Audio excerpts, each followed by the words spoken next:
Here at dailyyonder.com is a story by Liz Carey entitled Local Lore, Dark Watchers, from Santa Lucia Mountains of California onto the pages of classic American writers. And Liz begins. For more than 300 years, people have looked up into the rural mountains of California to see tall, dark figures staring back at them, only to watch them disappear moments later. The Dark Watchers, as they are called, appear between late afternoon and twilight to visitors to the rural Santa Lucia Mountains. Witnesses from Native Americans to American writers have reported seeing the figures lingering on the mountaintops, seemingly silently watching those below.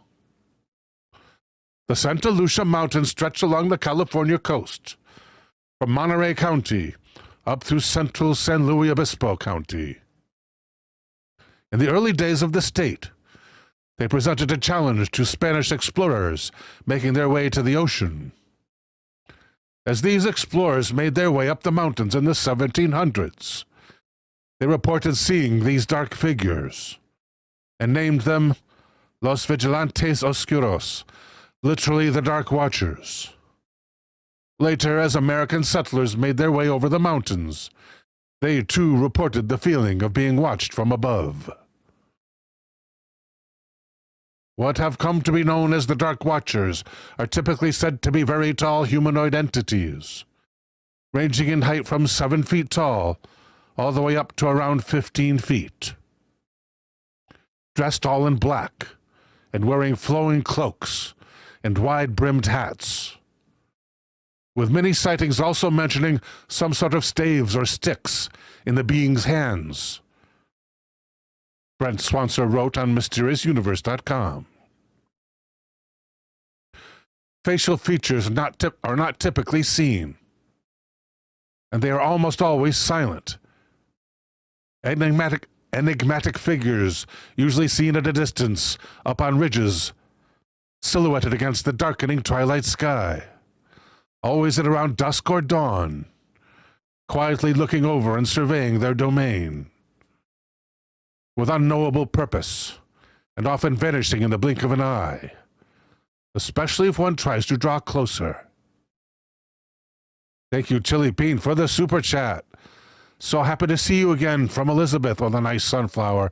Very nice, and my greetings to Elizabeth and her son. Thanks, guys. Legend says they are a group of migratory entities that stalk travelers along the mountain range, endowed with exceptional hearing and impeccable eyesight. Paranormal researchers like Michael Chen with Beyond Science say they prefer to reveal themselves only to travelers carrying simple possessions, like hats and walking sticks, instead of high-tech equipment. The figures have even made their way into literature. Author John Steinbeck mentions the Watchers in his short story, Flight. And we're going to read that reference shortly. Oh, here it is. That's very shortly. Steinbeck wrote, Pepe looked suspiciously back every minute or so, and his eyes sought the tops of the ridges ahead.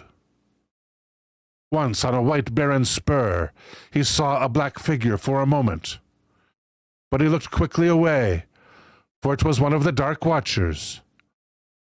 No one knew who the Watchers were, nor where they lived, but it was better to ignore them, and never to show interest in them. They did not bother one who stayed on the trail and minded his own business. End quote from John Steinbeck, who of course wrote Grapes of Wrath. Steinbeck's mother, Olive Hamilton, was a believer in the Dark Watchers.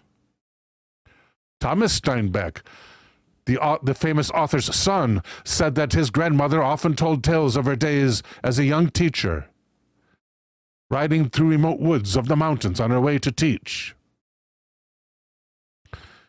She told him that she saw the Watchers several times and even traded with them, leaving gifts of fruit, nuts, and flowers in a shaded alcove near Mule Deer Canyon, and receiving gifts from the Watchers on her return trip.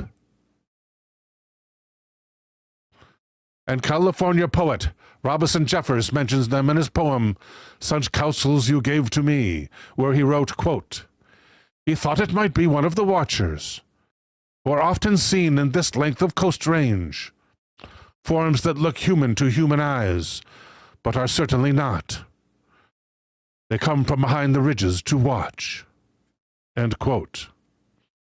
What they really are, according to Brian Dunning, publisher of Skeptoid magazine, is unknown. Dunning said in an email interview, most likely many different things are behind what various eyewitnesses are interpreting as Darkwatcher sightings. Probably some have been something I haven't thought of. There's no way to know. Popular theories suggest the Darkwatchers are the result of pareidolia. Pareidolia. James Felton, senior editor of on the website IFL Science, says when the sun is low and the conditions are right, a shadow is cast by the walker onto the mist, making the walker appear as if a tall, shadowy figure is watching them from nearby. Others believe the phenomenon may be caused by infrasound between 7 and 19 hertz, just below the range of normal human hearing, and generated by the wind.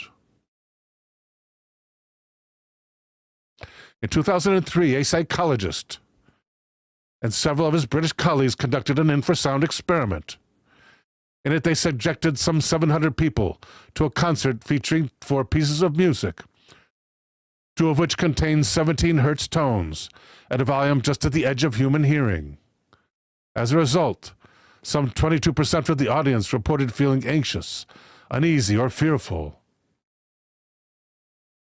because it was Dance Macabre being played by the orchestra.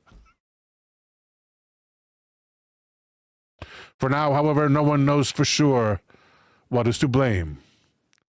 In fact, no one knows for sure what the Darkwatchers are, from where they come, or where they go when they disappear. If they are real, they have been wise enough to leave no tangible evidence of their existence, except perhaps for a few offerings of fruit to John Steinbeck's mother. They didn't say what offerings they left her. It might not have been fruit, it might have been something else.